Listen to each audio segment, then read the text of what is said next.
সরকারের ভিতরে স্বচ্ছতার অভাব ব্যাপকভাবে। কারণ এই সরকার আগের সরকারের মতোই আসলে বিভিন্ন ইস্যুতে রিয়েক্ট করছে, কথা বলছে, রাষ্ট্র পরিচালনা করছে। আমরা চেয়েছিলাম একটা অ্যাকাউন্টেবল গভর্নমেন্ট, আমাদের কাছে এই ধরনের অ্যাকাউন্টেবিলিটি তারা নিশ্চিত করছে না। সরকারের বিরুদ্ধে কথা বলার জন্য চিফ হুইপের বিরুদ্ধে চিফ হুইপের সমালোচনামূলক পোস্ট শেয়ার করার কারণে মানুষ গ্রেফতার হয়ে যাচ্ছে, বাক স্বাধীনতা হরণ হচ্ছে।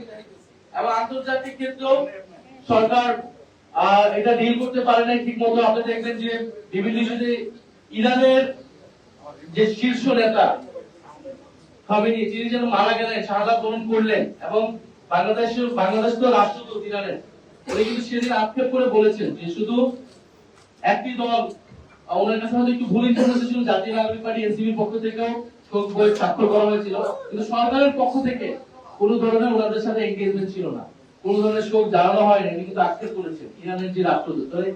ফলে কূটনৈতিক জায়গায় তো সরকার কোনো ভারসাম্যমূলক কূটনৈতিক গ্রহণ করছে বলে আমাদের কাছে মনে হচ্ছে না।